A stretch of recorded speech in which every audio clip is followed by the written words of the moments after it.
Nazif from Pulse of Pediatrics. Today I am going to show you how you can proceed with your long case in the examination hall. My long case was on dextrocardia and the patient name was Sabir. That was 11-year-old child, and he was resident of Balochistan, son of Ali Muhammad, and presented through OPD with a presenting complaint of shortness of breath. तो सबसे पहले तो जब भी आप अपना case लेने के लिए जाएं तो आपने अपनी स्टॉप वॉच अपने बैग में मस्ट रखनी है, ठीक है। और जैसे ही आपका लॉन्ग केस अभी स्टार्ट होने वाला, आप अपनी स्टॉप वॉच को ऑन कर लें और साइड पे ना इस तरह से करके अपने की पॉइंट्स लिख लें, जैसे दोस्त प्यारा, ई चैम्प, पैफ बाइंड एंड सिक। दोस्त प्यारा में ये होता है कि जो भी प्रेजेंटिंग कंप्लेन है उसको आपने डिटेल में पूछना होता है। डी फॉर ड्यूरेशन, ओ से ऑनसेट, एस से साइट, टी से टाइमिंग, पी से प्रोग्रेशन, आई से इंटेंसिटी, ए से एग्रीवेटिंग फैक्टर, आर से रिलीविंग फैक्टर और ए से एसोसिएटेड। फिर ई चैम जो है ये हमारे पास जो हिस्ट्री ऑफ एक्चुअल डिजीज़ उसके बारे में है, उसकी टियोलॉजी को रूल आउट करना है, complication related to disease and complication related to drug, number of hospitalization, A से एक्टिविटी इफेक्टिव जिसमें डेथ का निमोनिक आपने याद रखना है, dressing, D for dressing, E से ईटिंग, ए से आउटडोर एक्टिविटी, टी से टीथिंग और एस से हाइजीन, एम से मॉनिटरिंग और पी से एनी प्रोसीजर डन, पी से past medical and surgical history, A से एलर्जी हिस्ट्री, एफ से जो है वो आपने करना होता है फैमिली हिस्ट्री, आई से इम्यूनाइजेशन, एन से न्यूट्रिशन एंड डी से डेवलपमेंटल हिस्ट्री।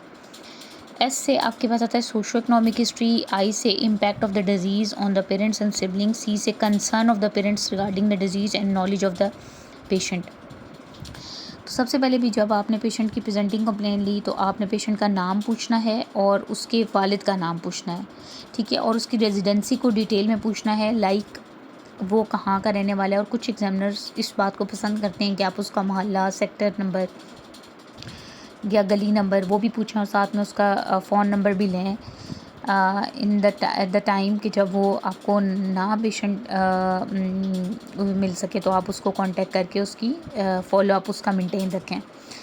फिर डेमोग्राफिक पे डिटेल में आपने बताना है ओपीडी में आया था या इमरजेंसी में आया था और किस प्रेजेंटिंग कंप्लेंट। जैसे मेरे पेशेंट की presenting complaint shortness of the breath थी, तो फिर आपने ना सारे पॉइंट्स उसको लिखना नहीं होता, आपने जस्ट लिखना था कितने अरसे से थी, अचानक हुई थी या ग्रेजुअल हुई थी, और किस तरह का ग्रेड क्या था उसका, ठीक है, स्वेरिटी क्या थी, ग्रेड क्या था, और उसके साथ किस चीज़ से बढ़ती थी, किस चीज़ से कम होती थी, और साथ में एसोसिएटेड। फिर शॉर्टनेस ऑफ ब्रेथ के साथ आया था तो पेशेंट आपने कफ को भी रूल आउट करना है, यानी रिस्पायरेटरी कॉज थी, पैल्पिटेशंस और थॉपनिया को रूल आउट करना है कि कहीं वो कार्डियक कॉज तो नहीं थी या एनीमिया की वजह से, खून की कमी की वजह से तो नहीं हुआ, ब्लड ट्रांसफ्यूजन तो नहीं लगवानी पड़ी, या फैमिली में कोई खून लगवाने की हिस्ट्री तो नहीं है। शॉर्टनेस ऑफ ब्रेथ में आपने ये पूछना है। एसोसिएटेड में आपने फीवर को, कफ को, साइनोसिस को और थोपनिया को, ठीक है, इन सब चीज़ों को जो है वो आपने रूल आउट करना है। फिर आपने बताना है कि करंटली जब पेशेंट आया है तो उसकी क्या क्या इन्वेस्टिगेशंस की गई हैं, कौन कौन सी ट्रीटमेंट की गई हैं, और पेशेंट के सिम्टम्स में बेहतरी आई है या नहीं आई, और प्लान ऑफ डिस्चार्ज कब है। अब history of the actual disease में आपने जो भी आपने कार्डियक कॉज थी या जो भी कॉज थी, मीनवाइल अगर आपको कोई पेशेंट बीच में कोई बात बताता है, एक्स्ट्रा बात बताता है, तो उसको आपने साइड पे इस तरह से करके लिख लेना है, ठीक है। अब एक्चुअल उसकी डिज़ीज़ कब स्टार्ट हुई वो जो है वो आपने देखना है। जैसे मेरे पेशेंट में 6 मंथ्स की एज पर ये 6 मंथ बैक स्टार्ट हुई थी। फिर उस टाइम उसकी प्रेजेंटिंग कंप्लेन क्या थी, उसके लिए अटेंडेंट्स ने क्या किया, उसको कहाँ पे लेके गए, लोकल हॉस्पिटल में दिखाया, टर्शियरी केयर हॉस्पिटल में दिखाया, और वहाँ पे उसकी क्या इन्वेस्टिगेशन की गई, क्या उसकी ट्रीटमेंट की गई, ये सारी चीज़ें आपने पूछनी होती हैं। फिर अगर वो साइनोटिक हार्ट डिज़ीज़ के बारे में अगर आपको बता रहा है तो फिर आपने उसमें जो साइनोटिक हार्ट डिज़ीज़ की डीडीज़ हैं, जैसे टीजीओ हो सकता है, टॉफ हो सकता है, ट्राइकस्पिड एट्रीजिया हो सकता है, उससे रिलेटेड जो है सवाल करने हैं। जैसे टीजीए डायबिटीज़ वाले बच्चों में ज़्यादा होता है, ठीक है, इनको आपने लाजमी रूल आउट करना है, ठीक है। तो इस तरह से आपने उसकी हिस्ट्री को डिटेल में पूछना है। फिर एटियोलॉजी के बाद complication related to disease and complication related to drugs, जो भी वो दवाइयाँ ले रहा है उससे रिलेटेड आपने पूछनी होगी। नंबर ऑफ़ हॉस्पिटलाइजेशन कितने हुए हैं और सबसे ज़्यादा हॉस्पिटल स्टे कब था, वो आपने जो है वो बताना होगा, ठीक है। फिर उसके बाद जो है वो इसकी वजह से पेशेंट की एक्टिविटी कितनी इफ़ेक्ट हुई है वो आपने लाजमी बताना होगा।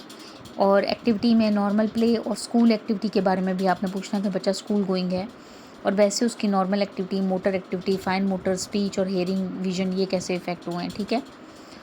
और मॉनिटरिंग और फॉलोअप किस तरह से करते हैं, कोई उसका ऑपरेशन तो नहीं हुआ है, छोटा या बड़ा ऑपरेशन तो नहीं हुआ, ठीक है। पहले कोई सर्जरी हुई हो, कभी ख़ानदान में किसी को एलर्जी तो नहीं है, ठीक है। फिर फैमिली हिस्ट्री के बारे में आपने पूछना है कि ख़ानदान में शादी हुई है या आउट ऑफ फैमिली हुई है, और कितने बच्चे हैं और किन में हार्ट डिजीज़ है। बर्थ हिस्ट्री का आपने डिटेल में पूछना है, prenatal, natal, postnatal history, immunization history के बारे में आपने पूछना है, न्यूट्रिशनल हिस्ट्री के बारे में पूछना है, डेवलपमेंटल हिस्ट्री के बारे में आपने डिटेल से पूछना होगा, ठीक है।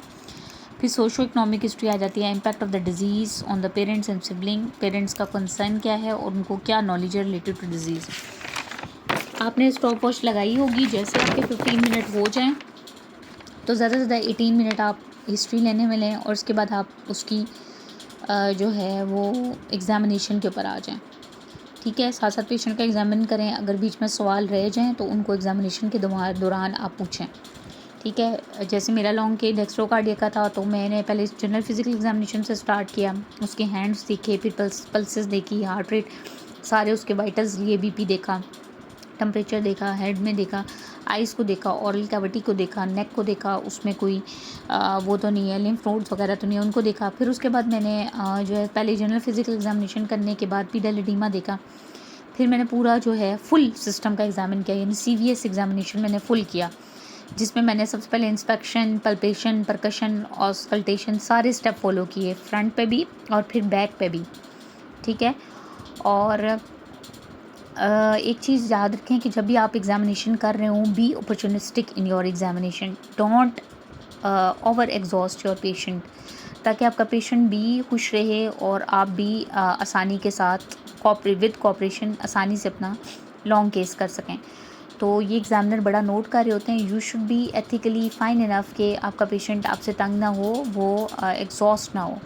तो आपने बड़े जेंटली पेशेंट को हैंडल करना है। अगर पेशेंट बैठा हुआ है तो कोशिश ये करें कि बैठे बैठे जो भी एग्ज़ामिनेशन हो सकता है वो आप करें। जैसे अब CVS में जनरल फिजिकल एग्ज़ामिनेशन, CVS का फुल एग्ज़ामिनेशन और चेस्ट का एग्ज़ामिनेशन, साथ में न्यूरोलॉजिकल एग्ज़ामिनेशन पूरा आपने करना है। फिर उसके बाद आपने अपनी इम्पॉर्टेंट फाइंडिंग ऐसे लिख लें और फिर साथ में प्लॉटिंग करते जाएँ, ये जो चार्ट्स हैं इनके ऊपर, और फिर प्लॉट करके इसको इधर भी प्लॉट करना है।